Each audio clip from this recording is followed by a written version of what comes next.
बिस्मिल्लाहिर्रहमानिर्रहीम। Dear students, अस्सलामु अलैकुम। आज का हमारा टॉपिक है कंपाउंड। कंपाउंड जब दो या दो से ज़्यादा एलिमेंट आपस में केमिकली कंबाइंड होते हैं तो कंपाउंड बनता है। Substance made up of two और more elements chemically combined together in a fixed ratio by mass. Elements जब आपस में कंपाउंड बनाने के लिए मिलते हैं तो वो उनकी शनाख्त खो जाती है, एलिमेंट की अपनी शनाख्त नहीं रहती। Elements loose their identity in compound. For example, hydrogen जो कि एक गैस है, ऑक्सीजन भी एक गैस है, ये दोनों मिलकर वाटर बनाते हैं, H2O जो कि एक लिक्विड है। Next, types of compound. Compound has two types, ionic compounds and covalent compound.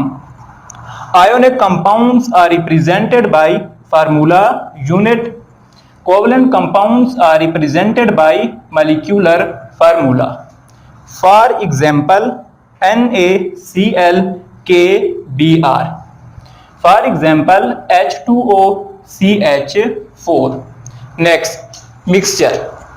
Mixture जब दो या दो से ज्यादा एलिमेंट्स या कंपाउंड आपस में फिजिकली मिक्सिंग करते हैं, फिजिकली आपस में मिलते हैं तो वो मिक्सचर बनाते हैं।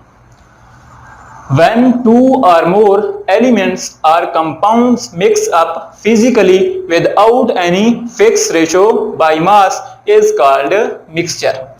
एलिमेंट्स या कंपाउंड की जो शनाख्त होती है वो रिटेन रहती है, बरकरार रहती है मिक्सचर में। Elements retain their identity. अब मिक्सचर जो होता है उसको फिजिकल मेथड्स के जरिए हम अलहदा कर सकते हैं। फिजिकल मेथड फिल्ट्रेशन जैसा कि इवापोरेशन है। Mixture can be separated bye distillation, filtration, evaporation, etc. Next, types of mixture. Mixture has two types, homogeneous mixture and heterogeneous mixture. Homo mean same. Homogeneous mixture की definition है the mixture that has uniform composition throughout is called homogeneous mixture. For example, air, हवा, gasoline, petrol, ice cream. Next, heterogeneous mixture की जो definition है, इनमें इनकी composition जो होती है वो यूनिफॉर्म नहीं होती। Heterogeneous mixture that have not uniform composition through out is called heterogeneous mixture. For example, soil, rock, would, etc. Next, difference between compound and mixture. अभी हमने पढ़ा है कंपाउंड और मिक्सचर के बारे में, अब हम उनका थोड़ा सा कंपैरिजन कर लेते हैं, डिफरेंस या उनका फर्क देख लेते हैं। Compound, mixture. कंपाउंड में क्या होते हैं, एलिमेंट्स केमिकली कंबाइंड होते हैं और मिक्सचर में एलिमेंट्स जो होते हैं वो फिजिकली कंबाइंड होते हैं। Next, element lose their identity. यहाँ पे मिक्सचर क्या करता है, retain their identity. Can not be separated by physical method, can be separated, जैसा कि हमने पीछे पढ़ा इवापोरेशन, डिस्टिलेशन मेथड से हम इनको अलहदा कर सकते हैं। Next, represented by chemical formula. इनका क्या होता है, मिक्सचर का कोई केमिकल फार्मूला नहीं होता। Next, compound are homogeneous. अभी हमने मिक्सचर के बारे में पढ़ा है, वो होमोजीनियस भी हो सकता है, हेट्रोजीनियस भी हो सकता है। नेक्स्ट, कंपाउंड के क्या होते हैं, melting and boiling point sharp होते हैं, फिक्स होते हैं, और इसके क्या होते हैं, melting and boiling point fix नहीं होते। Next, atomic number.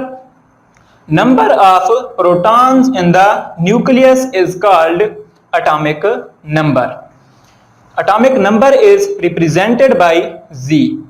For example, hydrogen का जो एटॉमिक नंबर है वो 1 है, कार्बन का जो एटॉमिक नंबर है वो 6 है, ऑक्सीजन का जो एटॉमिक नंबर है वो 8 है। इसका मतलब है हाइड्रोजन में 1 प्रोटॉन है, कार्बन में 6 प्रोटॉन है और ऑक्सीजन में 8 प्रोटॉन है। Next, mass number. Number of protons plus neutron. Neutron और प्रोटॉन की तादाद जो होती है वो कहलाती है mass number. It is represented by A.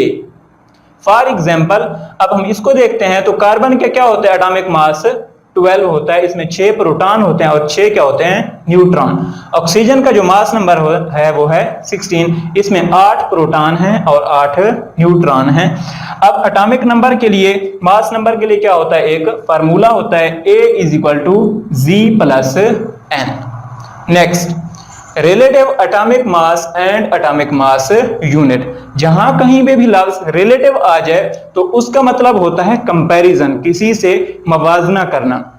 Relative atomic mass में हम कार्बन 12 आइसोटोप्स का दूसरे एलिमेंट्स के मास से मवाजना करते हैं। Definition: mass of an atoms of that elements as compared to carbon 12 isotope is called relative atomic mass। अब relative atomic mass का जो यूनिट है उसको बोलते हैं atomic mass unit। unit of relative atomic mass is called atomic mass unit। एक atomic mass unit जो है वो 1.66 मल्टीप्लाइड 10⁻⁻24 ग्राम के बराबर होता है। Next, how to write a chemical formula. Compounds are represented by chemical formula. जैसे हमने पीछे पढ़ा कंपाउंड का क्या होता है, एक केमिकल फार्मूला होता है। अब हम उसके स्टेप्स पढ़ने जा रहे हैं कि केमिकल फार्मूले को कैसे लिखा जाता है। Number 1, elements are written side by side. अब ये है एक केमिकल फार्मूला, इसको क्या कहते हैं NaCl, सोडियम क्लोराइड। सोडियम और क्लोरीन को हमने साइड बाय साइड लिख दिया है। Next, valency of each ion is written on right top corner, हमने इनको लिख दिया है। Next, brought valency to the lower right corner, हमने क्या किया है, जो सोडियम की वैलेंसी थी वो क्लोरीन के नीचे ले आए और जो क्लोरीन की वैलेंसी थी वो सोडियम के नीचे ले आए। नेक्स्ट, कैल्शियम की जो वैलेंसी थी वो हम क्लोरीन के नीचे ले आए और Cl की जो थी वो हम इसके कैल्शियम के नीचे ले आए। इसी तरह से आगे कैल्शियम ऑक्साइड है। नेक्स्ट, अगर वैलेंसीज दोनों क्या हों, सेम हों, तो वो क्या हो जाती है, एक दूसरे के साथ कैंसिल हो जाती हैं। जैसे माइनस 1 + 1 के साथ कैंसिल हो जाता है, इसी तरह से यहाँ पे भी हम कैंसिल कर देते हैं। Combination of 2 or more atoms having charge called radical. जैसा कि बेटा कार्बोनेट है, सल्फेट है, नाइट्रेट है, फास्फेट है, इन चीजों को बोलते हैं हम रेडिकल्स। अब इनका केमिकल फार्मूला लिखने का भी बिल्कुल सेम मेथड है, सेम स्टेप फॉलो करने होते हैं जैसा कि हमने ऊपर किए हैं। सल्फेट, फास्फेट, अब जब हम इसका क्या बनाएंगे, केमिकल फार्मूला बनाएंगे तो वो बनेगा एल्युमिनियम सल्फेट।